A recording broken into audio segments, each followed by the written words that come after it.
Dear Tita L, magandang gabi po at sa lahat ng listeners ng programa nyo. Ako po si Ryan, 40 years old, may nagagandahang bulilit. 6 years old na panganay at 3 years old ang bunso. At the best na asawang si Angela. Sumulat po ako para sana talaga, makapagbigay ng inspirasyon sa mga manonood at tagapakinig nyo, Tita L. Meron po kasi ako nabasang post ng isang female anonymous sender sa isang page na fina-follow ko sa Facebook. Gusto na raw niyang hiwalayan ang partner niya dahil 6 years na silang nagsasama pero never itong nagtrabaho. Meron silang isang anak at si sender ang kumakayod.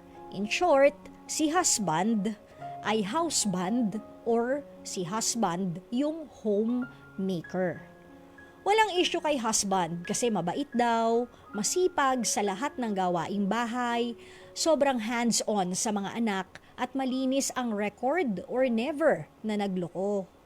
Nakita ko kasi yung sarili ko sa husband nitong female sender sa isang page. At kumbaga, nakaramdam ako ng lungkot kahit papaano para sa asawa niya o doon sa guy. Para sa amin kasi ng asawa kong si Angela, mula po nung ma-lay off ako sa barko noong simula pa lang ng pandemya, pinag-aralan naming mabuti ang mga adjustments na mangyayari and set up namin sa bahay.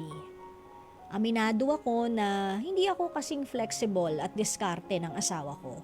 At ng panahong yun, sinabi kong pagiging marino lang ang alam kong hanap buhay.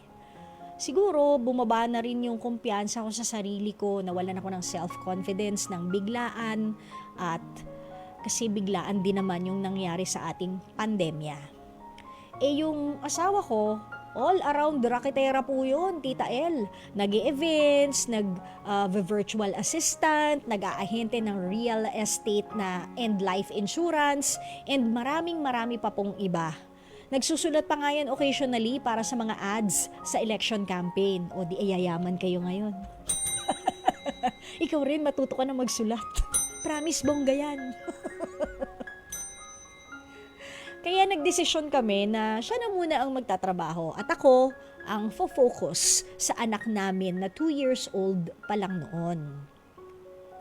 Hanggang ngayon na 2 na ang mga anak namin, ganun pa rin ang setup namin. Siya yung provider at ako naman ang nurturer ng tahanan. Medyo kakaiba para sa iba, lalo pat na sana yung mga tao na kailangan lalaki ang nagtatrabaho. Pero sa amin po ng asawa ko, kahit kailan, hindi namin naging issue ang pananatili ko sa bahay habang siya ang naghahanap buhay. Bumabawi na lang ako sa kanya sa masarap na ulam tuwing pag-uwi niya at bago umalis ng bahay.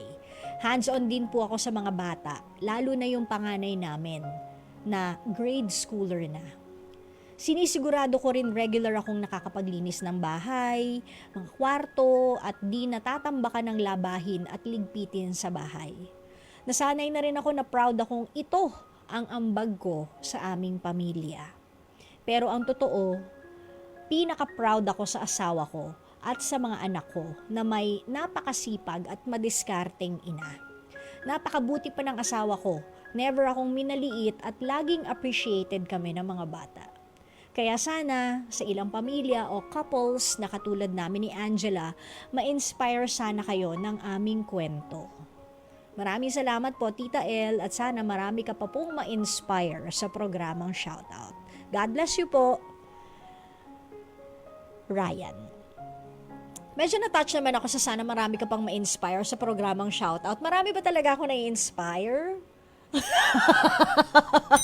Daldal lang ako ng daldal. Hindi ko nga alam na nakaka-inspire ako. Pero alam ko nakakatawa yung tawa ko.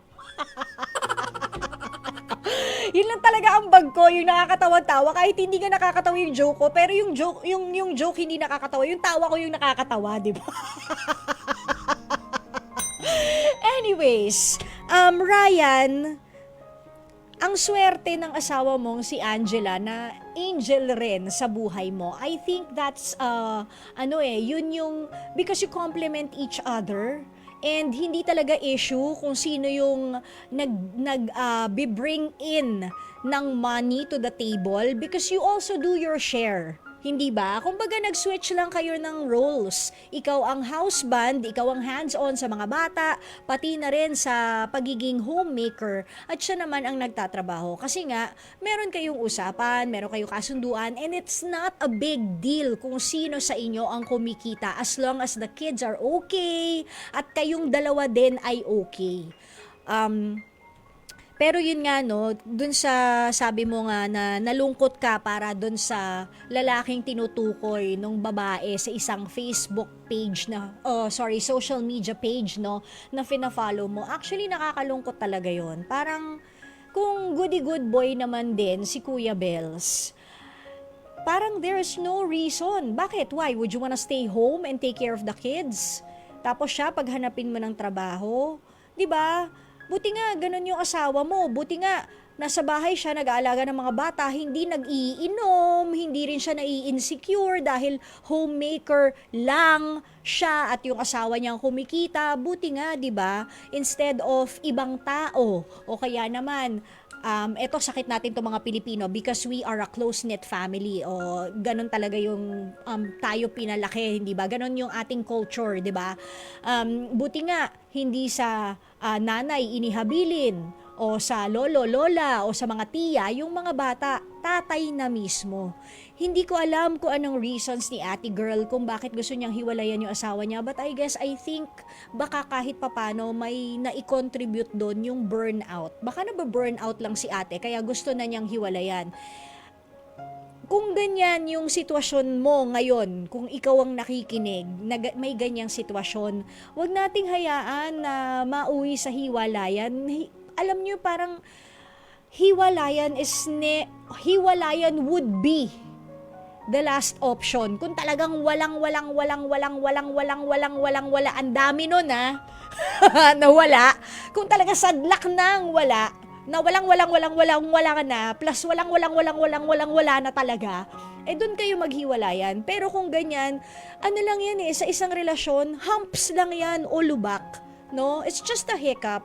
Pwede yung pag-usapan. Kung napapagod ka na, baka pwedeng sabihin mo sa asawa mo, Ling, honey, sweetheart, babe, daddy, baka pwede na tayo magpalit ng roles. Ako naman sa bahay, ikaw naman sa labas.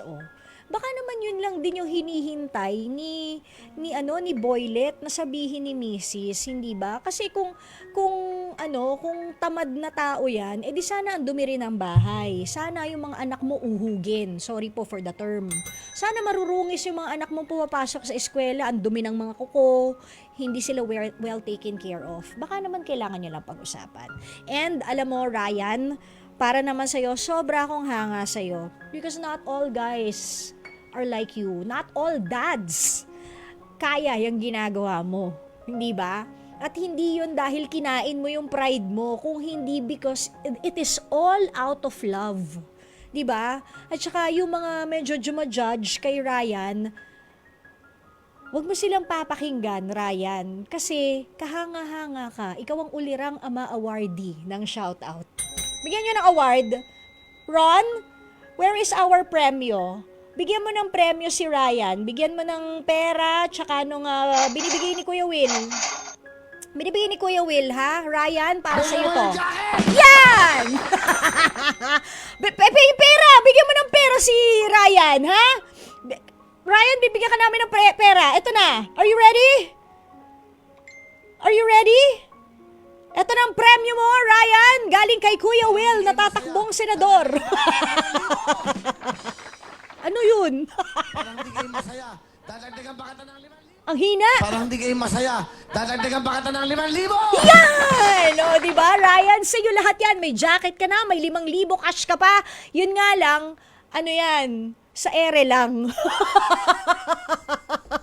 Sa ere lang yan.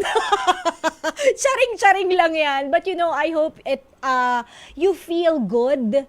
Kasi nga, walang katumbas yung ginagawa mo para sa pamilya. Okay, mga kapatid? And sana, Ryan, mas marami pang maging tulad mo. And mas marami pang maging babae na maging katulad ni Angela or couples, no, na maging tulad ninyong dalawa. Sobrang bonggang. God bless you also. Okay?